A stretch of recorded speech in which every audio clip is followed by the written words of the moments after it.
जब अर्जुन ने युद्ध करने से साफ मना कर दिया, तब उसके बाद क्या हुआ इसका संजय आगे के श्लोक में बताते हैं।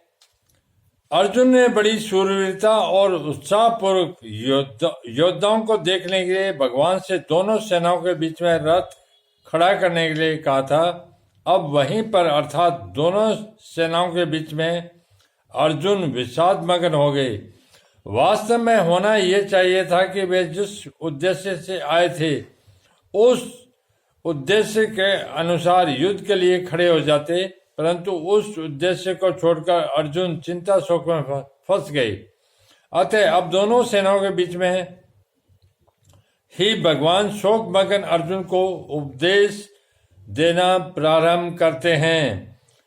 विशेषता से हंसते हुए की तरह का तात्पर्य यह है कि अर्जुन के भाव बदलने को देखकर, अर्थात पहले जो युद्ध करने का भाव था वह अब विषाद में बदल गया।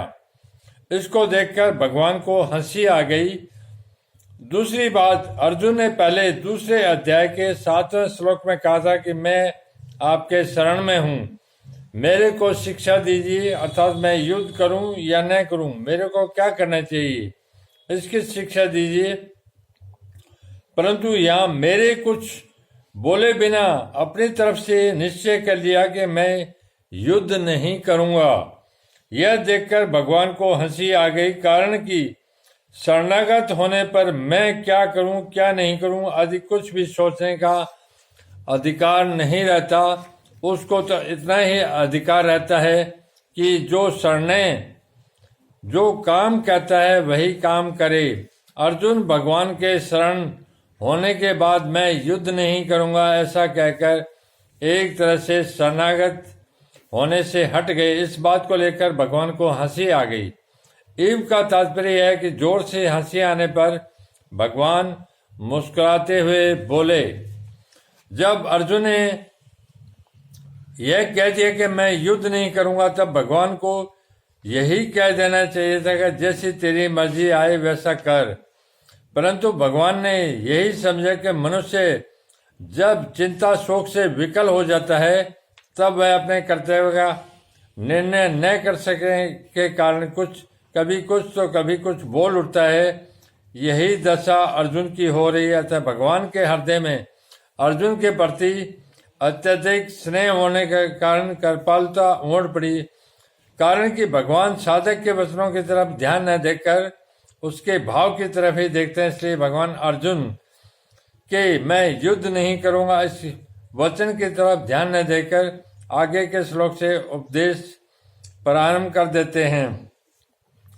जो वचन मात्र से भी भगवान के शरण हो जाता है, भगवान उसको स्वीकार कर लेते हैं। भगवान के हृदय में प्राणियों के प्रति कितनी दयालुता है। हंसी के इस कहने का तात्पर्य है भगवान अंतर्यामी है, अर्थात प्राणियों के भीतर भावों को जानने वाला है। भगवान अर्जुन के भीतरी भाव को जानते हैं कि अभी तो कौटुंबिक मोह के कारण और राज्य मिलने से अपना शोक मिटता न दिखने के कारण यह कह रहा है कि मैं युद्ध नहीं करूंगा, परंतु जब इसको समय चेत होगा तब यह बात ठहरेगी नहीं और मैं जैसा कहूंगा वैसा ही यह करेगा।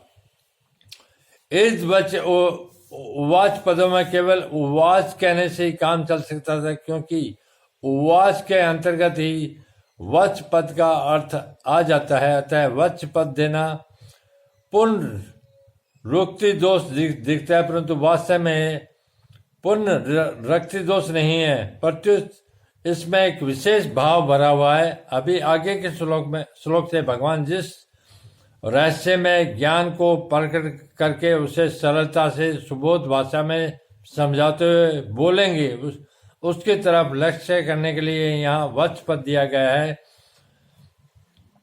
धर्म भूमि कुरुक्षेत्र के एक भाग में कौरव सेना खड़ी है, दूसरे भाग में पांडव सेना। दोनों सेनाओं के मध्य भाग में श्वेत घोड़ों से युक्त एक महान रथ खड़ा है।